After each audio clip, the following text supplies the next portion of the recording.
Too big to use. This is why Tuesday classes have failed. The instructor sucks.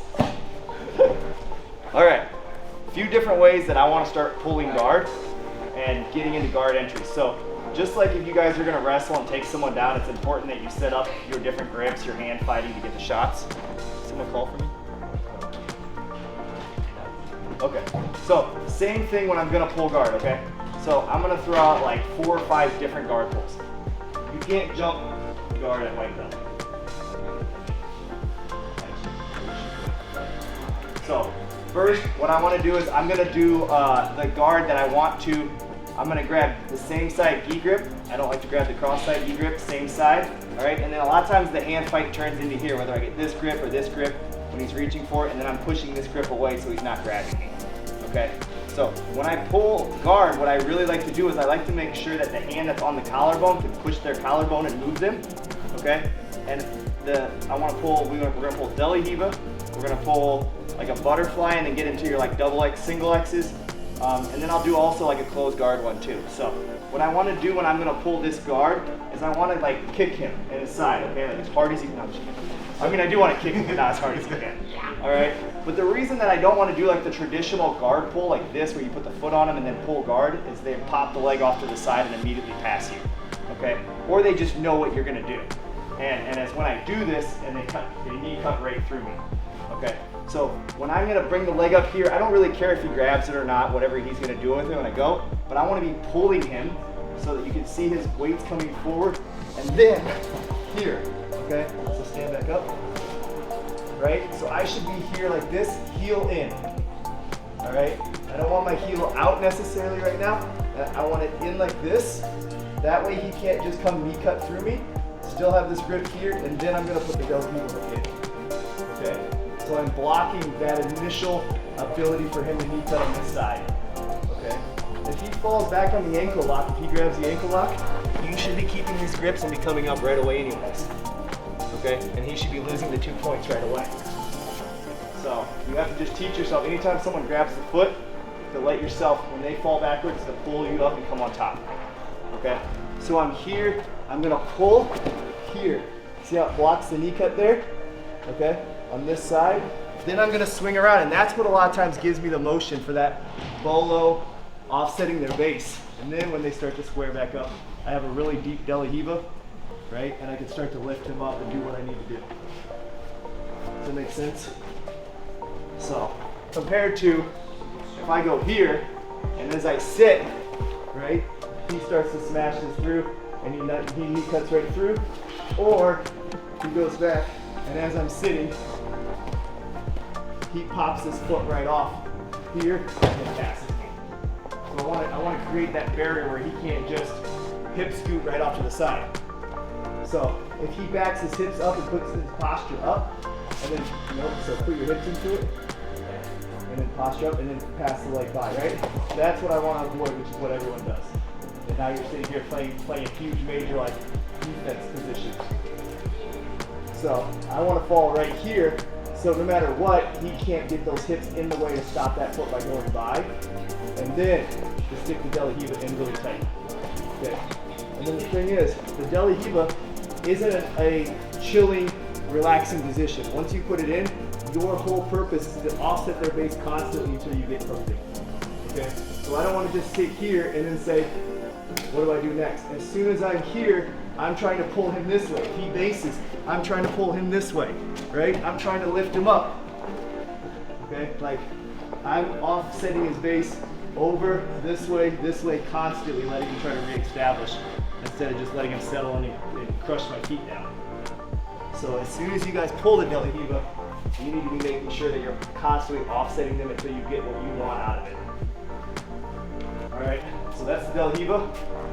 The next one is when I'm going to pull like a butterfly guard. I want to think about like throwing him over me. I don't want to sit down butterfly guard and he grab my knees and then spin me around, and then now I'm here. Okay. Anytime I'm gonna pull guard, I want to make sure that I'm compromising their posture a little bit somewhere so that they're more focused to regain the posture instead of just think about passing. So I'm pushing in here, and then I'm here. Right? Now, with me being here under him, now I decide where I want to go. So as he's backing up, De La Riva, right? Like, as he's backing up, go back down forward. As he's backing up, you know, single X. Okay? So, double X. So as he's trying to re-establish that base, that's when I want to get into those leg entries. Okay?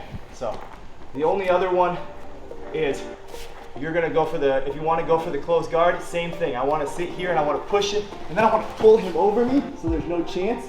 And then as he's backing up, I want to shoot my closed guard and get some type of grip on here so he can't fully posture up. Right? And then at least if I have this and he's starting to stand back up, all I need to do is hook this, and then here's my arm bar. So, but the biggest thing is if you want to get a good guard pull, you need to make them more worried about face planting, falling, trying to make sure that they don't just fall over and they're like, okay, I need to get back to a passing position, instead of giving them a passing position right off the bat. So for the closed guard, push, pull, up, shoot. Now when he goes to stand up from here, this hooks here, this comes over, and then we can arm it. So we just want to try to get like on the offense with our guard pulls as fast as possible, so they're thinking defense more than thinking offense. And I think sometimes when we play Jiu-Jitsu, we pull guard in a defensive meaning. You know, we pull guards to start the defense of getting guard passed instead of starting the offense of going forward to put them on the back. Because a lot of times if someone's going to play top, they're probably a better top player, right? So if we could put them on their back, we're already going to be at an advantage, right? If I put Austin on his back, I'm going to be at a much greater advantage than wrestling with him. So you don't want to go to pulling guard and then immediately think, well, now I have to defend a guy with a really good base that's really aggressive. Where if I can right off the bat make him make mistakes, and I can use those mistakes to my advantage, then I can start moving forward. So pulling De La Riva, pulling your butterfly guard to single X, double X. Does everyone know single X, double X? And then pulling to close guard, right? When all their weight's forward on those hands, it's really easy to get your closed guard or your double X, single X. So think about trying to do that. Face plant that. All right, let's start with that and then think about some other things you guys want to work on. Whew, it's too much talking. Tell the coach to shut up. Hey, I do got a question for you though. So as you're, okay, I'll use him. So as I'm grabbing him here. In a loving way. All right, so I want to go over a few different concepts, and if you guys do play guard, or these are areas that you're kind of, you know, like Chad asked a question about double guard pulling, and so in IBJJF, if you guys don't understand, and this is Fuji IBJJF, so if we double guard pull in Fuji or some of these other smaller tournaments, the first person to come up gets 2 points. It's just the rule, because that person's deciding to take the dominant position over the other person. So in IBJJF, if we double guard pull, then I get the advantage if I come up. Yeah, so like this is a big thing, and you see this a lot more at light, feather, rooster. But we both pull and then we both sit right away, right? And then a lot of times what happens is he starts putting a De La Riva in, I start putting a De La Riva in, and we start playing this bolo game or whatever. This is just kind of the light feather rooster annoying world, okay? But for me, if you come up from this position, you have 30 seconds to do something from here before you'll be penalized and stood up and started over. Okay, so if you are in a double guard pull, you have 30 seconds to either advance the position somewhere or stand up and get the advantage. Okay, so for me, a lot of times I like to swim the foot onto the inside, kind of like a slider guard, right? And that way I can start to turn my knee out and start to push this and start to free this, right? And as soon as I free this, then I can start to come up and there's my 2 points safely, you know? And then I can go right into like my old underpass, Toriando, or whatever I want. But when I'm coming up, I want to think about coming up not into a closed guard, or not into a spider guard, or not into something that's going to be a nightmare to deal with. So for me, it's almost like as long as I can disengage and then reset at what I want to reset at. Okay, so if we both land here, for me, this leg's in, I want to try to get this leg in as quick as I can. So I'm like playing both inside. Okay, then it's either I'm going to push away and stand up, right? And he might grab my leg here, which is fine, but then I'm going to pin, you know, and then I'm going to start to back step. So it's just one of those things that I either want to kick off and get away and then come right back into the way that I want to enter, right? Instead of coming in here and then standing up, and now he's got this nice tight De La Riva and he's angling it off and starting to chase my back, etc. I think you're at 2 points and you have to gain contact with it when you do that. No. Because here's the thing that a lot of people don't understand either, right? So let's just say from this situation, he pulled guard and I'm a guard puller and I'm scared to death to play top, which is me at white belt. Okay? If I just go here and he stands up, he gets 2 points. Because I gave up the dominant position and he accepted the dominant position. So you can't just do that. It really stinks too when we're here and he goes to pull guard, he pulls guard, right? And then I pull guard 1 second later, which I mess this up all the time because I'm old. And then he stands up, he gets 2 points, not advantage. Because he pulled guard 1 second before me. Your butts both have to hit like exactly the same time for it to be a double guard pull. If he pulls 1 second faster than me and then comes up, he gets the 2 points instead of the advantage. Does that make sense? So sometimes my old butt doesn't get to the ground as fast as it should, and I give up points. So any questions on the double guard pull part? So just think about you're both gonna double guard pull. Okay, you both be here, he'd probably have his hand on my collar. 2-on-1, break the grip, right? Swim the foot on the inside and start to play like a spider guard with the legs. Okay? That way, once I play with this, I can either push this foot out or whatever I need to do, but I can start to swing this foot here on top of this. Okay? So now when I have like this shin guard, depending on if you're still holding my foot or not, now I'm here and I can start to push the leg over and come up like for a leg drag, or I can push off and run away and then come back in how I want to, or I can stand up and try to do like a back step on that leg. Does that make sense? So that's double guard pulling. The other thing that we had some questions on was like when we are pulling guard, the different guards to go into, you know, because you want to have as many layers of guard as possible, and each layer needs to be, you know, to me, like closed guard would be the highest layer of guard. It's like the hardest guard to pass. It gives you your entire body, and then it comes down to like, then you got spider guard and butterfly guard and reverse De La Riva and all these different layers that they should have to break down before they just get past your guard. So closed guard we know, butterfly guard we know. The spider guard's a good one too. It's a lot of times I'll be playing both hands on the sleeves, right? And when I pull, it's like here, okay? So now I just want to make sure that I'm keeping my feet on him and constantly, again, not letting him get a good position. I'm trying to step up on his feet. All right, so spider guard, one of my favorites, pulling through, hooking, and then you got the lasso guard. Okay, so I want to just go through all of them so you guys kind of start getting comfortable with them. But you got to be able to swim out, swim, strip, kick through. You know, each time my toe's coming up and it's trying to take his hand and put it on my chest, so he can't circle his hand out as easy. I want my knuckles to be in front of his knuckles so his hand can't just circle right out. All right, and I always want to straighten one leg. Okay, and then I also like to curl this arm in as much as I can for pressure. Yeah, so like from here I can grab this and shoot right to the triangle. You know, like I can step up.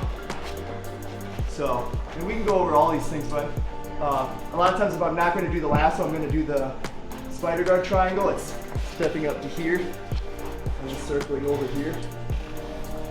So, but right now I want just to get the initiative of the pull, and then like you guys got to get comfortable starting the guard first, right? Because here's the thing that stinks. if you're pulling guard or you're starting to get into the guard right off the bat and it's failing immediately, well, you're not going to get a sweep or submission out of it. So to me, it's almost better when I used to try to test my guard to see if I could just stay in that position for how long before it failed, instead of just trying to actually knock the person over or try to submit them. So double guard pull, then, okay, spider guard pull for me is like this, right? Like I'm pushing the hands away from my feet and then I'm sitting backwards. That way his hands can never come onto my legs, you know? Then if he tries to pull up or run away, right, he pulls me up with him. So he goes up, boom, right? Because he's using all his posture to try to break those two grips. So, but if he doesn't do that and he starts to come into me, then it's immediately getting my feet on and 1 foot straight. That way, even if he throws this leg by and passes, right, he can't get down and actually hold the position. So for me, it's like 2 feet on his one. There's no way that he's actually going to be able to get side control on me. Step, reset, you know, and now I'm back to going on the offense. So, and that's, some people are really good at that throw by pass when you pull spider guard or whatever. So if I'm standing up and I pull spider guard and he throws the leg by right here, don't let go of this grip. Keep this up, keep this, scoot, 2-on-1, step down, reset the hip, right?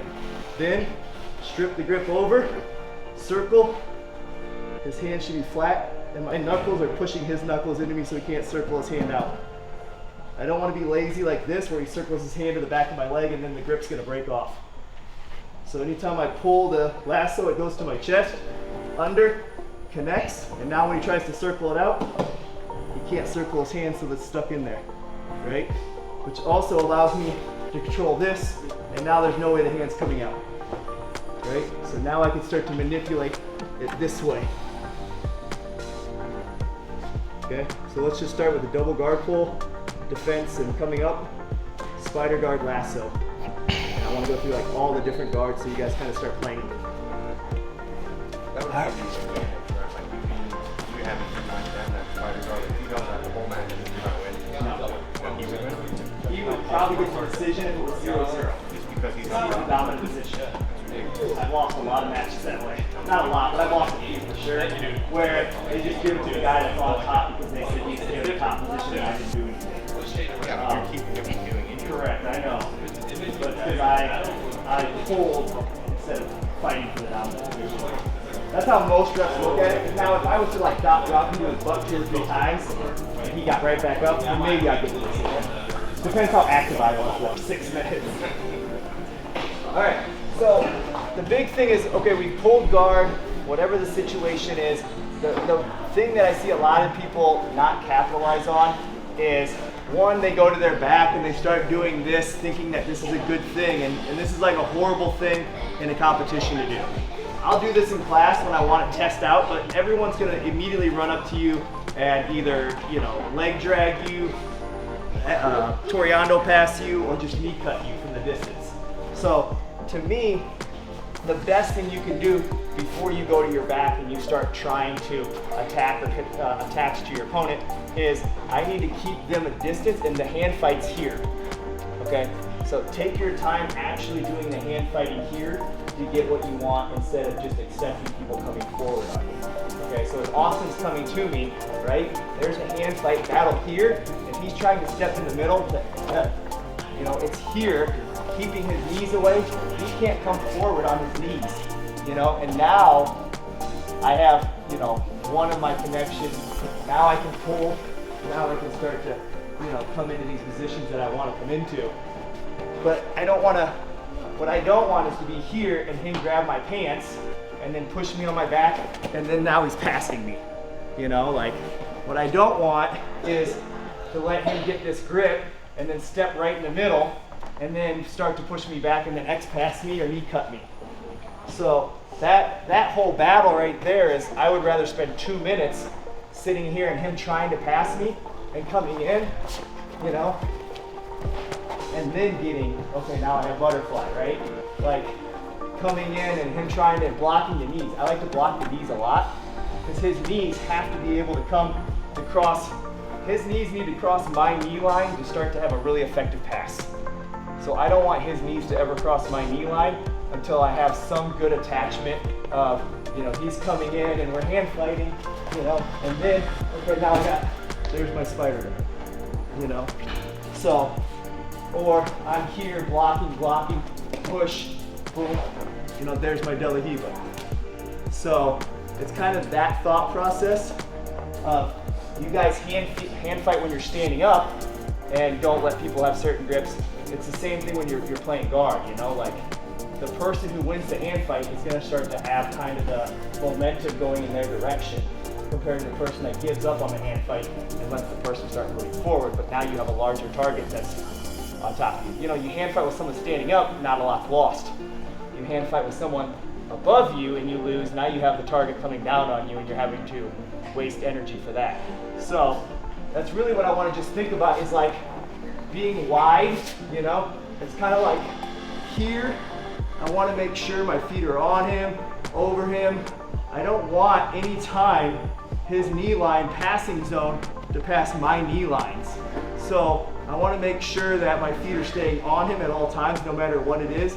And no matter what, like my body and my frames are all working together before I start accepting things and just letting my opponent get that 51% advantage on me.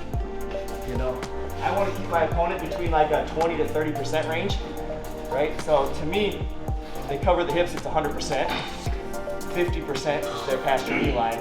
I like to keep them like between the mid part of my knee and my ankles.